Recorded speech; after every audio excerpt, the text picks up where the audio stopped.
Guys, I didn't grow up in a broken home. There was no abuse.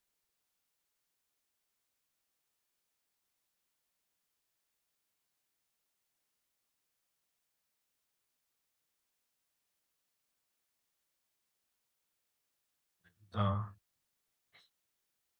I had everything I needed growing up and some wants too. My parents, they provided, they protected me. Even all the way through my teenage years, when it seemed like I didn't appreciate it, they let me do it. My family believed that there was a God, but church wasn't a thing.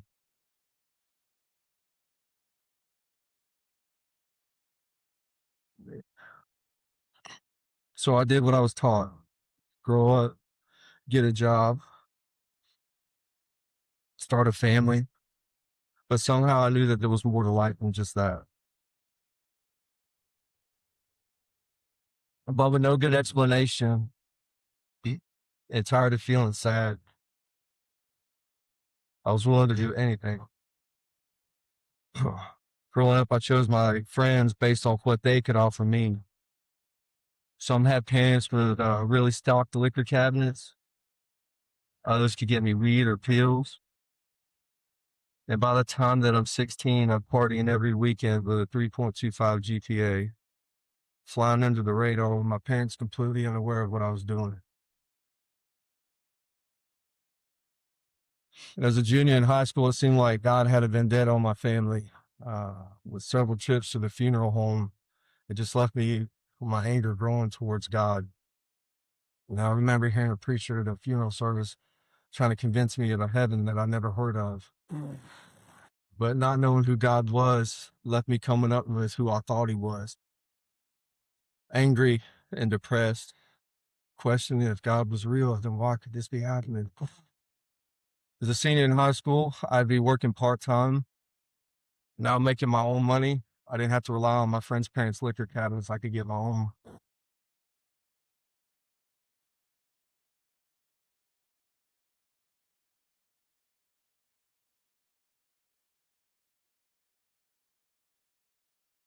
My depression encouraged me to isolate, putting a distance between my friends and me. And before long, after graduation, I would change my phone number and I would never reach back out to them.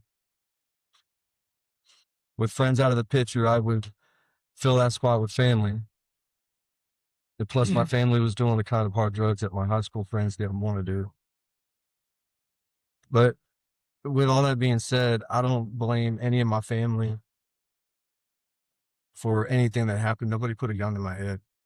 Like every choice I made, I own that. I got that. So along the way, I met a beautiful girl who I would fall in love with. Who would soon become my wife, Erica. Baby, I love you. Both of us on the same path, living for the moment. Before long, kids would arrive, which left me with a choice to make. I knew I needed to quit getting high. But like most addicts, I tell you, it's only a problem when you have to quit. That's right. And something that started out as a choice I was making on the weekend became something that I had no say in. I was no longer doing it, it was doing me. That's right. My parents and my in-laws would spend more time raising my kids than I was. And in 2020, when my father-in-law died, it opened my eyes to how much I was relying on others to parent my children. But my drug use got worse. I couldn't keep a job. My license was suspended. There was no vehicle. I was living in my sister-in-law's camper that the roof leaked in and the plumbing didn't work in. Shortly after the 3-year anniversary of my father-in-law's death, on the tail end of one of my usual binges, God would speak to me in a dream. Thank you.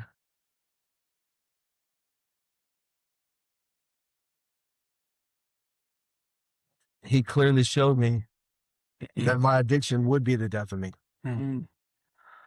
But it wouldn't have the result that I wanted it to have. See, I thought if I wasn't around to influence my kids, that they wouldn't see it. They wouldn't repeat it. Instead, he showed me them growing, suffering from the same things. And when I woke up, I knew that what just happened wasn't a nightmare. It was a warning. It was a wake-up call, a pivot point. I told myself that I was done. The thought came saying, look, we just re-upped. We'll finish what we got, and then we can quit. Mm. I thought, no, there's something different about saying it this time. I said, no, I'm done. And the thought come back saying, you can't just quit cold turkey. You can have seizures. You can have a stroke. Your body won't be able to adjust that fast to it. You can end up killing yourself. I said, hold on. I thought you told me that it would be better for everybody if I wasn't around. And for the first time in 20 years, I realized that the voice that I had been listening to was a lie. So I grabbed everything, every bag, every piece of paraphernalia, and I went outside to build a fire. My wife was already outside with the fire built. I threw lighter knot on it. I laid everything on top of it, and I watched it burn to nothing. Mm.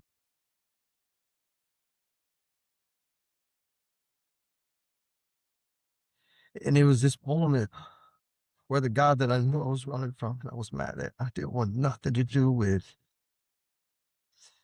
And the chaos in my head, I was listening to inside. When I just got outside, it was quiet. It was like, now I was sitting right there. Because I had to laugh. Tell me what you want to do. I said, all right. I said, this is my surrender. If you want my life, God, it's yours. And I don't know what that's going to look like, but I can't keep living like this. So what next? Well, for the last 5 years, there was someone who would invite me to church and who would share the gospel, tell me that I had too much talent to be where I was at, and that nobody's too far gone for Jesus. Robert Kimball, you've been more than a boss. Brother, you've been a friend, a mentor.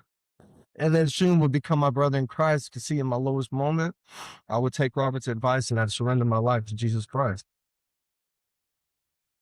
And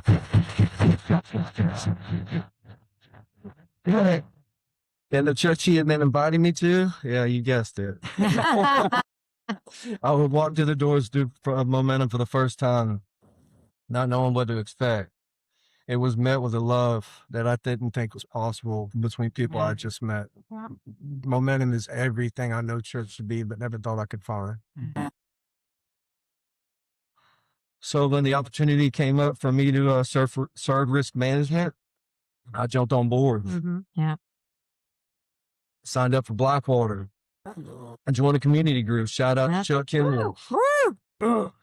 He's another one of my mentors. And he would equip me so that I could facilitate. Yeah. That's bad, boy.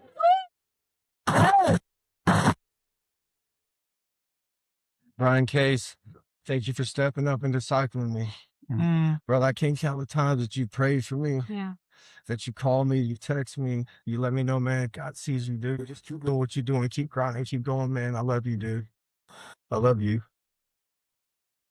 I mean, it hasn't been easy since surrendering my life to surprise. But I mean, I still have moments where I have to remind myself that my performance doesn't change how God sees me. That's And that I'm fully loved, deeply loved, because of what Jesus did. That's right. So when I sin, I repent, I confess, and I move forward. It helps me more than anything is saturating my mind with that word.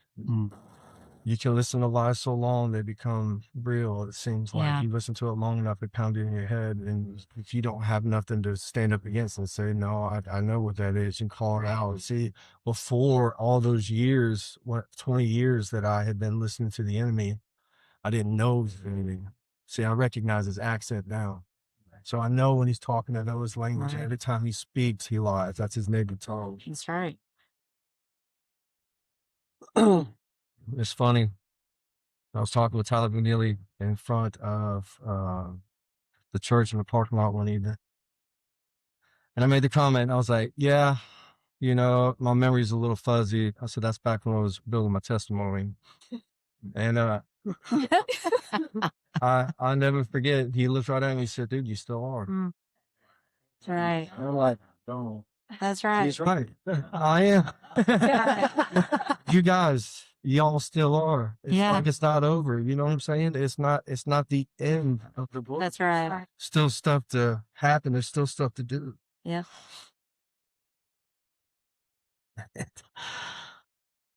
So I think Kim printed out some outlines. I did. Okay. So this is what I want to encourage you guys.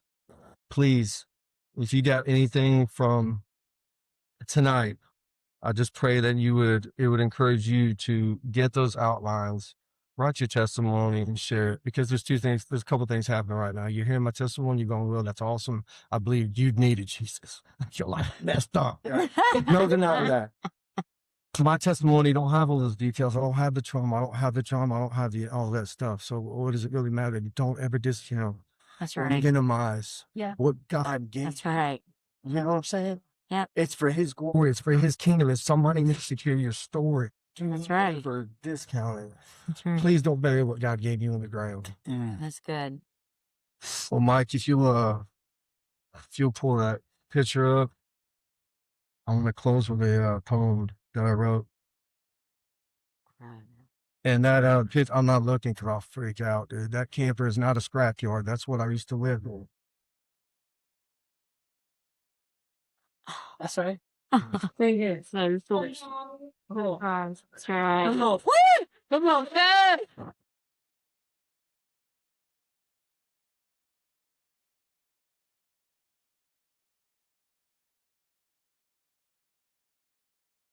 So there once was a man who pondered a lie, who believed it so long that it became real after time.